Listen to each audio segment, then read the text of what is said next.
설교 준비를 위해서 자료를 보면서 이렇게 주장하는 목사님의 설교를 듣고 동감이 갔어요. 이 구원을 망치는 저주의 문구가 있는데 그 저주의 문구가 뭐냐면 한 번 구원은 영원한 구원이다라고 하는 이 단어, 이 문구가 우리의 구원을 망칠 수 있는 저주의 문구라고 그렇게 얘기합니다.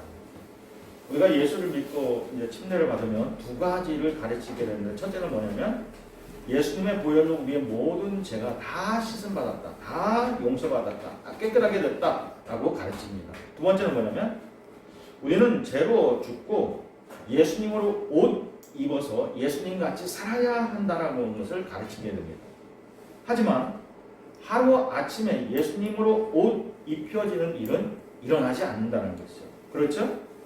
사단이 우리를 가만 놔두지 않습니다. 우리를 미혹해서 우리를 어떻게 해서라든지 죄를 짓게 하고 우리를 넘어뜨리게 하려고 사단은 늘 애쓰죠.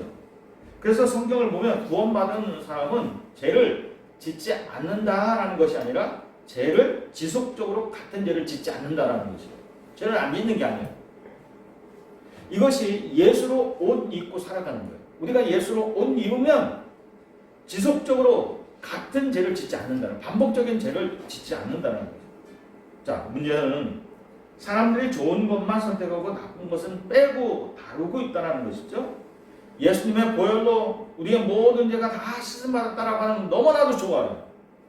그러나 예수님으로 옷 입고 예수님과 동행하고 예수님의 닮아가는 삶을 살아야 된다라고 하는 이 말은 왠지 부담으로 느껴지는 거예요. 싫어요.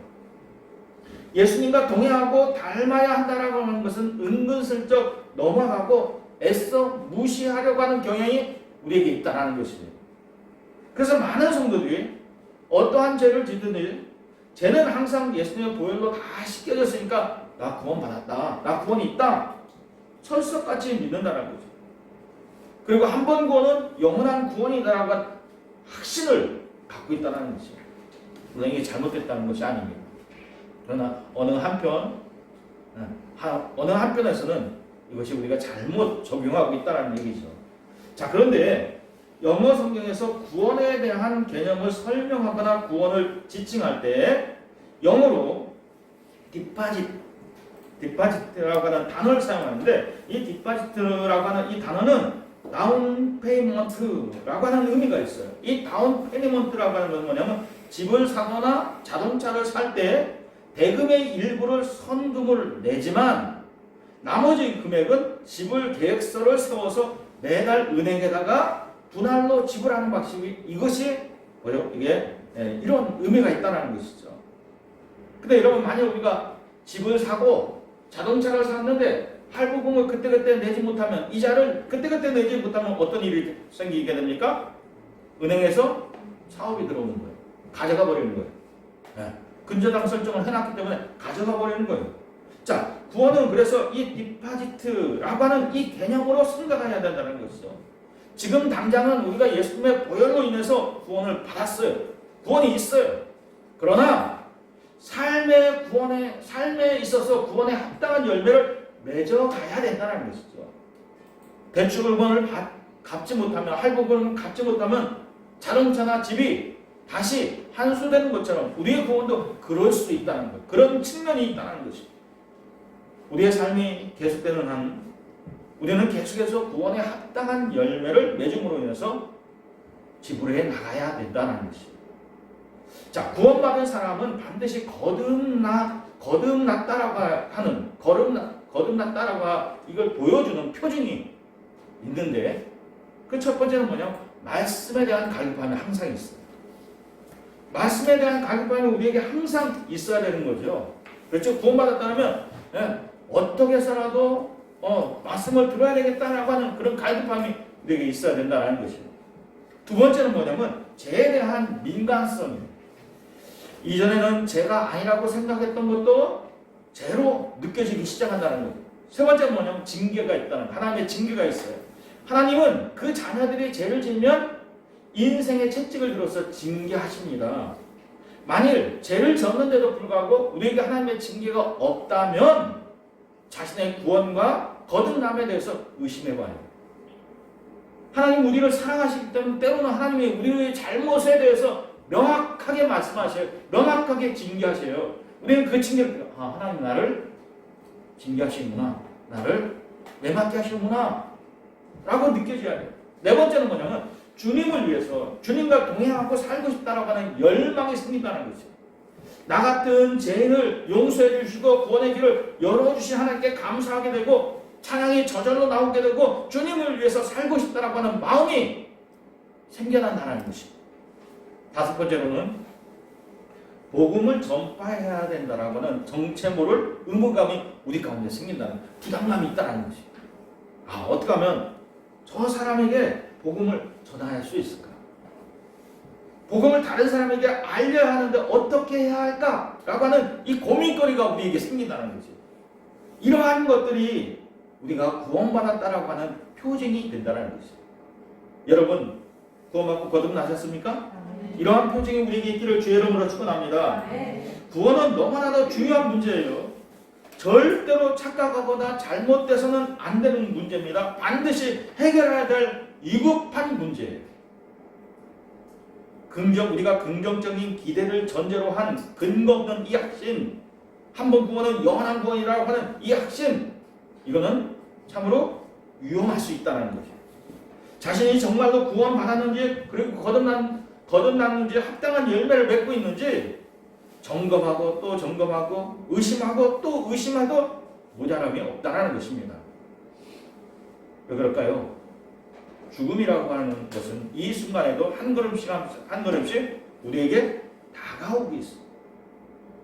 그러나 그때와 시는 종말처럼 아무도 몰라요. 누구도 몰라요. 근데 여러분 죽음을 만나는데 구원받지 못했다라고 하는 느낌이 깨달음이 내게 있다면 그 모습을 한번 상상해 보세요.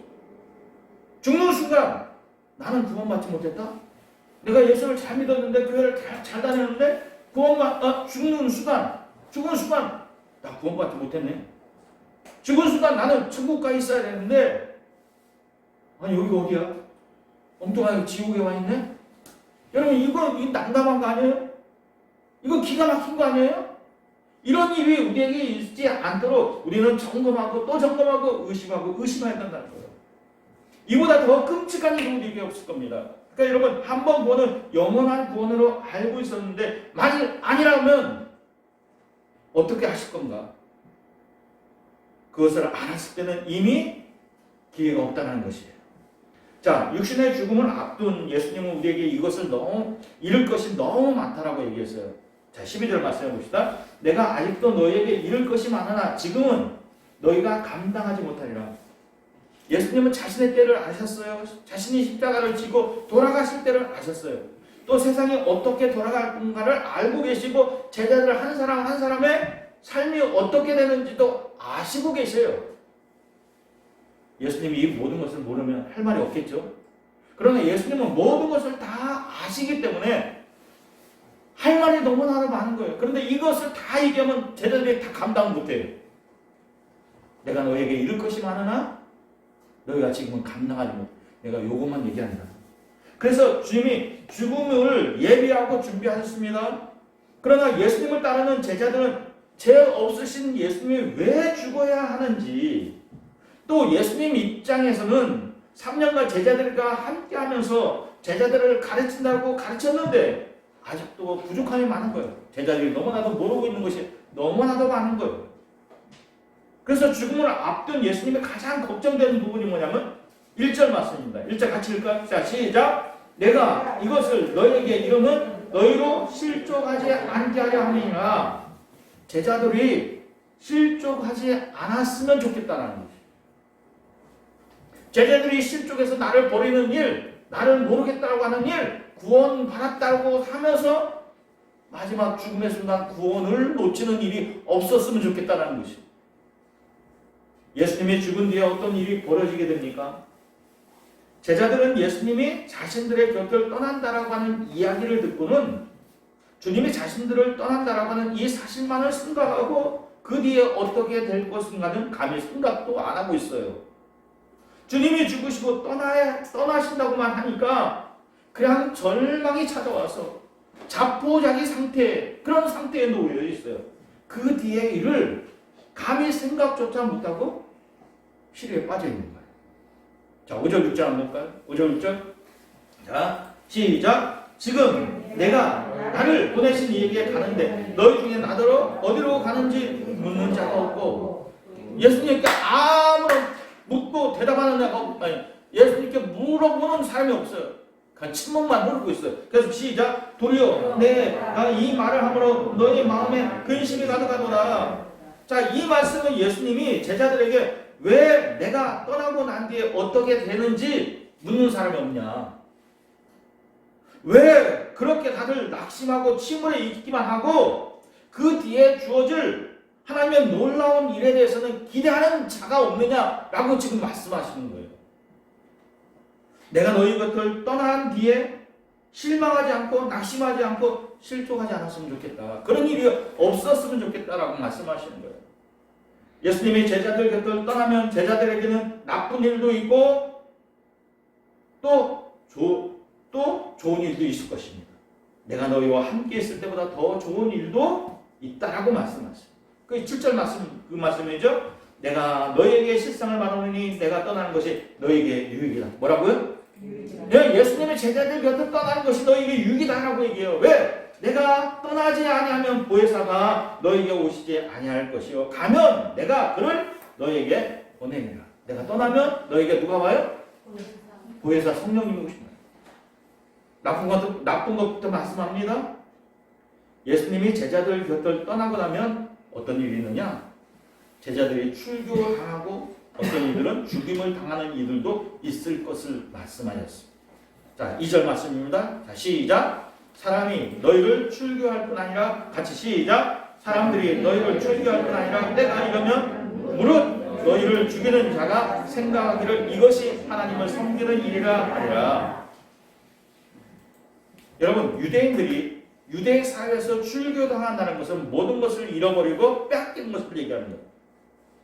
예수님이 앞을 보지 못하는 맹인에게 침을 뱉어서 그 침으로 진흙을 이겨서 그것을 맹인의 눈에 바르고 실로암 못에 가서 씻으라라고 말씀하셨죠. 이 사건으로 맹인의 눈이 뜨게 됐어요. 완치된 맹인과 그 부모가 바리새인에게 붙들려 갔죠. 그래서 누가 어떻게 눈을 뜨게 했는지 문출을 바꾸는 사실을 왜곡하도록 강요받았어요. 안식일에 맹인의 눈을 고친 예수가 그리스도가 아니라고 해라.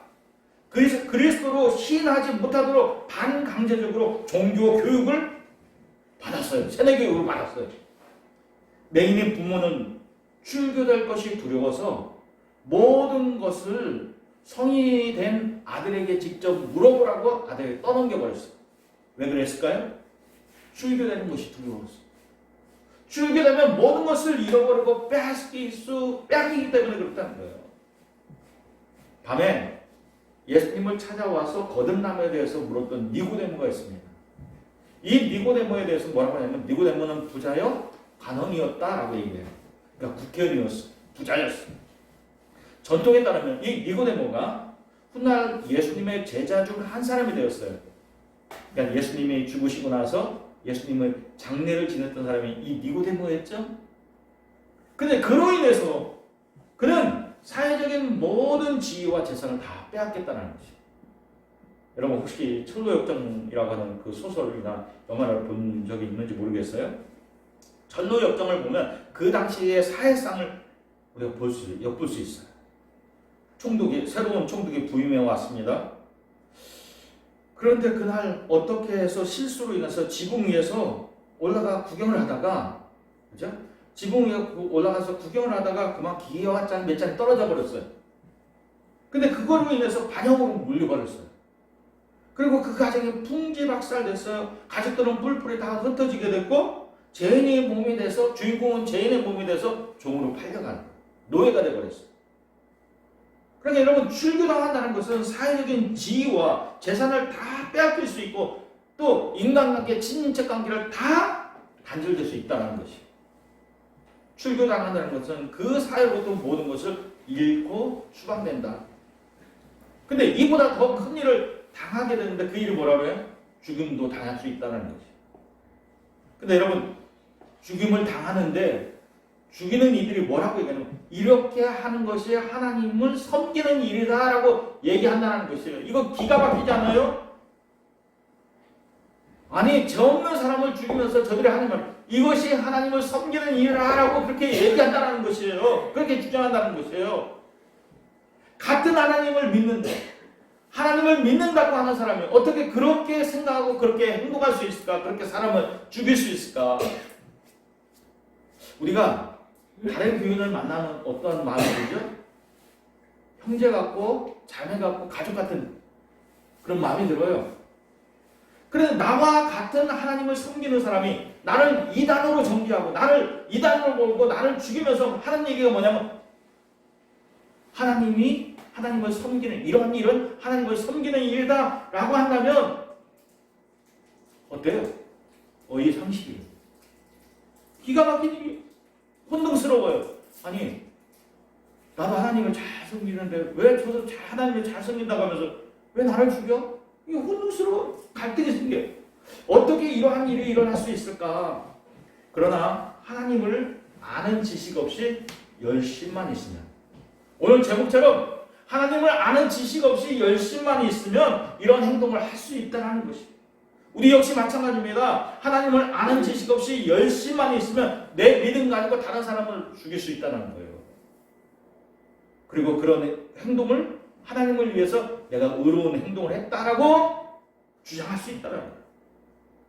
3절 뭐라고 합니까? 3절. 자, 시작. 그들이 이 일을 할 것은 아버지와 하나님과 나를 알지 못함이라. 여러분, 저들이 뭐예요? 그렇게 하는 것은 자기는 의롭다라고 하는데 하나님과 예수님을 모르기 때문에 그런 일을 했다는 거죠. 예수님 당시에 모든 유대인들은 하나님을 믿었습니다. 그런 그들은 하나님의 존재를 믿었고 하나님이 어떠한 분이신지도 믿었어요. 그런데 그들에게 성령께서 주시는 진정한 깨달음이 없었다는 것이죠. 서로가 같은 하나님을 믿는다고 해도 그 안에는 보통 사람들이 알 수 없는 깊은 본질의 차이가 있어요. 그것은 아주 깊고 미묘한 문제예요. 주님이 말씀하시고자 하는 핵심이 뭡니까? 어느 말씀을 통해서 주님이 우리에게 주시고자 하는 말씀이 뭐예요? 예수를 믿는 기독교 신앙에는 생명과 같은 것이 있다는 것이에요. 기독교 신앙에는 단순히 기독교의 진리를 배우고 그것을 행하는 것만이 아니라 그 안에 바로 이것이 빠지면 신앙에 마치 생명이 없는 몸뚱이와 같다는 것이에요. 기독교 생명인 이것이 무엇입니까? 이것이 뭡니까? 바로 성령의 역사예요. 왜 그래요, 여러분? 기독교의 신앙은 하나님의 성령이 우리 마음에 깨달음을 주는 순간부터 시작되기 때문에 그래요. 내가 그리스도인이 되는 것은 성령께서 임하셔서 내게 깨닫게 하는 그 순간부터 시작된다는 거예요. 우리의 시작이 성령께서 우리에게 임하셨을 때, 깨달아졌을 때부터 시작돼요. 성령님은 무엇보다도 먼저 우리 안에 오셔서 우리의 죄를 깨닫게 하십니다. 단순히 모든 인간은 죄인이라고 하는 사실을 설교를 통해서 들어서 깨닫는 게 아니라 무엇인가 직감적으로 자신의 휴학한 모습이 말씀을 통해서 깨달아지기 때문에 그때 성령을 통해서 깊은 통의가 이루어지는 거예요. 또 성령님은 지금까지 내가 믿고 의지했던 나 자신을 믿을 수 없는 추악한 존재라고 하는 사실을 깨닫게 하십니다. 전인적으로 깨닫게 하십니다. 물론 처음 예수를 믿을 때는 자신이 하나님을 거역한 죄인이라고 하는 사실을 어렴풋하게 깨닫게 되지만 계속 믿으면서 이 사실은 더 확실해져요. 분명한 것은 성령께서 우리 안에 이러한 깨달음을 주시지 않으면 그 누구도 예수를 믿을 수 없다는 겁니다. 기독교의 신앙을 시작할 수 없다는 겁니다. 또 내가 죄인임을 발견한다면 예수님 외에 다른 길은 없다고, 다른 구원의 길은 없다라고 하는 사실을 인정할 수밖에 없다는 것입니다. 자, 그럼에도 불구하고 하나님을 믿는다고 하는 많은 사람들이 이러한 깨달음 없이 기독교 세계 안에서 신앙생활을 하고 있습니다. 자신이 죄인이라고 하는 사실을 모르고 신앙생활을 하고 있는 거예요.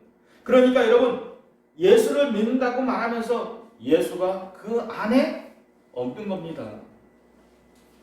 말로는 나도 교인이요라고 얘기하지만 성령께서 주시는 깊은 깨달음이 없으면 예수가 그 안에 없는 거예요. 교회에 다니지만 예수 대신에 그는 다른 무엇인가를 추구하면서 교회를 다니는 거예요. 그게 뭘까요? 성경적인 지식을 추구할 수 있어요. 또 교회에 와서 종교적인 체험을 추구할 수 있어요. 또 기독교 안에서 폭넓은 인간관계를 추구할 수 있어요. 기독교 안에서 다른 무언가를 열심히 추구할 수 있어요. 예수님 당시 유대인들은 하나님의 존재를 믿었지만 성령이 주시는 진정한 깨달음이 없었어요. 그래서 자신들이 죄인이라고 하는 사실을 몰랐습니다. 물론 머리로는 인정했을런지 모르겠어요. 그러나 실제로는 자신의 폐부를 찌르는 그런 깨달음이 없었다는 거예요. 내가 정말 하나님 말씀에 의하니까 보니까 내가 죄인이구나. 성령께서 주시는 그런 같은 깊은 깨달음이 없다는 거예요. 그러니까 그들의 종교는 뭐예요? 유대교라고 하는 넓은 울타리 안에서 각자가 자기에게 필요한 것을 위해서 열심을 추구하는 그런 종교가 된 거예요. 종교가. 그러니까 어떤 사람은 유대교 안에서 종교적인 체험, 또 어떤 사람은 유대교 안에서 율법적인 지식을, 또 어떤 사람은 유대교 안에서 현실적인 축복을 추구하는 그런 성향으로 나타나게 되는 거예요. 우리 역시도 마찬가지입니다. 우리가 정말 성령의 깊은 깨달음 없이 신앙생활하면 우리 역시도 교회 생활, 신앙생활을 한다고 하지만 하나님의 뜻이 아닌 나의 뭔가를 추구하려고 하는, 나의 이상을 뭔가를 추구하려고 하는 그런 성향으로 나타날 수밖에 없다는 거예요. 자, 그들이 이 모든 일을 보통 열심히 한 게 아닙니다. 자기 나름대로 최선을 다해서 열심히 했어요. 그런데 이것이 바로 뭐냐면 하나님을 잘 섬기는 일이라고 그렇게 믿었다는 거예요. 내가 하고 있는 일이 하나님을 잘 섬기고 있는, 내가 하는 일이 하나님이 원하시는 일이라고 생각했던 거죠. 자, 그러니까 여러분 보세요. 같은 유대인으로서 유대 사회로부터 출교당하고 심지어 죽임을 당하기도 하는데, 그런데 그 모든 일을 하나님을 위한 열심이라고 일한 것이라고 생각한다면 죽임을 당하는 사람 입장에서 이걸 이해하지 못하면, 성령의 깨달음을 이해하지 못하면 실망하고 낙심하고 실족할 수밖에 없다는 거예요. 아니, 이럴 거면 차라리 예수 안 믿는다. 내가 복음 전하니까 그 사람이 뭐라고 핑계대냐면 예수 안 믿을래요. 그렇게 예수를 믿어야 되는 강곡하게 내가 얘기했는데, 설명을 잘 했는데, 내가 목사님한테 세뇌당하는 것 같습니다 라고 얘기하면서 뭐라고 하냐면, 어떤 핑계를 대냐면, 지금 이게 아랍권에서 종교 싸움이 일어나잖아요. 이스라엘권도 예수 믿는 사람, 하나님 믿는다고 하면서, 또 이스라엘도 하나님 믿는다고 하면서 그들은 왜 싸움만 합니까? 라고 하는 그런 의문을 던지더라고요. 자, 우리 4절 한번 볼까요? 4절 같이 한번 봅시다. 자, 시작. 오직 너희에게 이 말하는 것은 너희로 그 때를 당하면 내가 너희에게 말한 이것을 기억나게 하려 함이라. 처음부터 이 말을 하지 아니한 것은 내가 너희와 함께 있었습니다. 자, 여러분, 처음부터 이 말을 예수님이 하지 않은 이유는 내가 너희와 함께 있었습니다 라고 말씀하십니다. 이 말은 무슨 말이에요? 제자들이 예수님과 함께 할 때는, 예수님이 제자들과 함께 했을 때는 예수님이 제자들의 방패막이가 되어주셨어요. 제자들의 모든 문제를 해결해 주시고 제자들의 모든 의문을 다 풀어주셨어요. 또 사단은 아무나 붙들고 싸우는 게 아닙니다. 가장 중요한 사람을 공격합니다. 항상 대장을 치려고 하고 항상 영적인 리더를 공격해서 쓰러뜨리려고 합니다. 왜? 목자를 치면 양떼는 다 흩어지게 되어 있기 때문에. 지금까지 사람들이 미워하고 공격하는 대상은 오직 예수님이었어요. 그러나 이제 주님이 떠나고 나면 사단의 주된 공격 대상은 누가 되냐면 제자들이 되는 거예요. 제자들. 예수님이 제자들과 함께 할 때는 사단이 어떠한 공격에도, 그리고 사람들이 어떠한 시비나 비난에도 예수님이 다 막아줬어요. 또 해결되지 않는 문제가 없었습니다. 그러나 이제는 주님이 떠나고 나면 어떻게 되는 것일까? 낙심하고 좌절에 빠져 근심만 하고 있지 말고 내가 너희 곁에 떠나면 성령님을 보내주신다는 거예요. 성령님을.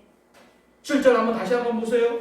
내가 떠나는 것이 너희에게 유익되다. 뭐 하다고요? 왜? 내가 떠나지 않으면 보혜사가 너희에게로 오지 아니하실 거예요. 가면, 내가 떠나가면 내가 그를 너희에게 보내주리니. 결국 주님이 말씀하고자 하는 내용이 뭡니까? 우리에게 성령이 얼마나 중요한 분인지를 말씀하고 있는 거예요.